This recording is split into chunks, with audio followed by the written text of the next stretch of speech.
Good. So scaffolding, what that is and why it's important for learning.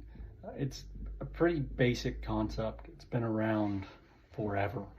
Maybe not formally in the teaching area, even though it probably should have been. I promise you, when they're teaching people how to write with dirt and sticks or clay tablets or whatever, scaffolding was around. That's just how you teach. But essentially, it's this idea that teaching goes in progressions, and you don't want to skip too many steps when you teach anyone anything.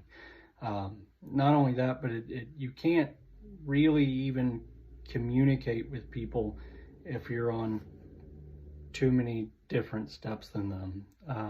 A good example is, I don't know how many people are into Dungeons and Dragons, but if you were to walk into a game store today and go in and try and talk to an active Dungeons and Dragons player about their last game, if they got into the real nitty gritty about critical strikes and rolling a 30 or, blah, blah, blah, or Warhammer, right? Warhammer is another great game.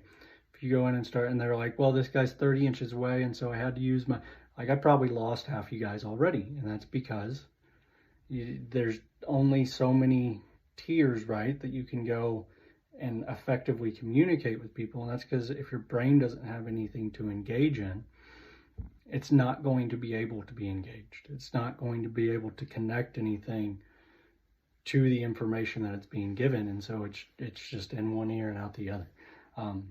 Scaffolding is kind of that principle. It's that you don't want to try to teach children too high above what their current understanding is, and you want to build on their previous understanding instead of trying to introduce radically new concepts. That's literally it. So where that comes into play is when you're trying to teach, well, especially super young kids, how to read. There's a lot of steps that they need to get and grasp before you can even really start any kind of formal teaching. I would say letter cards are a form of formal teaching. A lot of steps they need to have there first. They need to be able to sit. They need to understand that they need to listen to you. They need some grasp that letters exist. They need some grasp that words exist, which sounds dumb, but kids don't even understand words exist till they're like a year old, right? And then trying to tell them, well, hey, these words that I'm saying are depicted on this piece of paper that's going to tell you, like, bananas out there, like, that's too much for them to digest. So when I say I started too early, I mean that in a real practical sense. If my honest goal was to get my son to learn how to read, and I was dogged about it, it would be a terrible experience for him and I. What I'm doing is essentially having fun with him. And it is amazing to watch his progression in terms of like what he's able to get. And I think it is faster than it would have been had I not been doing anything formally with him at all. But yeah, we'll look at some videos and kind of what kind of progressions you should be able to see after this. But that's pretty much it. So scaffolding, don't teach things too high above what they're at. And then we'll talk about engagement later. But engagement, in order to have active engagement, you don't want to teach them too far below. All right, so the first thing babies need to learn, essentially before you can teach them anything, is to listen to you. This is, in my opinion, as soon as they're old enough to get their toys out, they're old enough to put them back up. Just as simple as that. That's something that, kind of has to be taught, right? You have to teach them, okay, no, this really is, important. When you get it out, you need to put it back up, and you have to demonstrate it, and you have to show it to them. But it's kind of the first step in them listening to you. And if, they don't do it, then you got to either help them or mainly just help them. They'll get it eventually. And then if they run off, just bring them back. But yeah, listening to you is the very first key step in being able to teach anyone anything. And it only happens with a little bit of effort. Once they can do that, start doing fun stuff with them. They'll start listening to you even more. Once there's consequences, especially for them not listening, like getting their shirt completely wet, or or just, man, that video is pretty good, or just not being able to complete a task because they're not listening.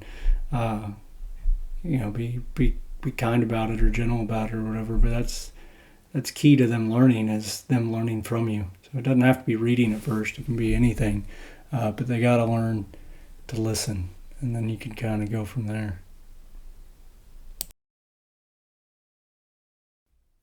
All right, so this is our earliest video of him doing letter sounds. I'm not actually 100% sure if we started too early or not, but he didn't like it. It was a little bit difficult to get him to do it. If I had waited 2 or 3 months, he would have had more of an attention span, and everything would have just been quite a bit easier, probably on both of us.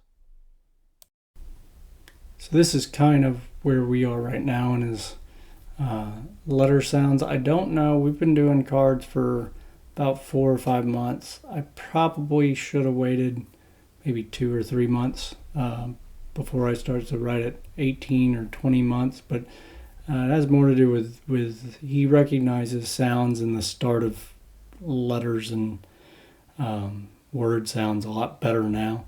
Because we've done the cards, though, he can pick out individual letters, which is pretty key, and he's actually pretty darn good at it. We still have probably another couple months, really probably a couple weeks before we can start adding any sounds to his letter cards. Right now he's pretty much just doing letters except for mom and dad.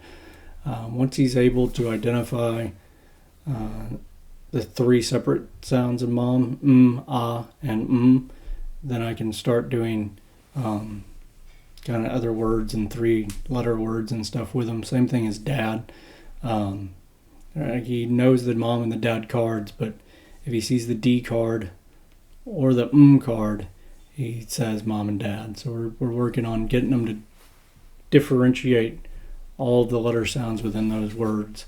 And once he can do that, then we can go on. But I mean, it's honestly, right now it's fun for him, and I kind of want to keep it that way. So even if it takes him 2 or 3 months to get it, that'll be all right. It's just a process now that before we get out of the car, every time we go in the car, before we get out, he does these.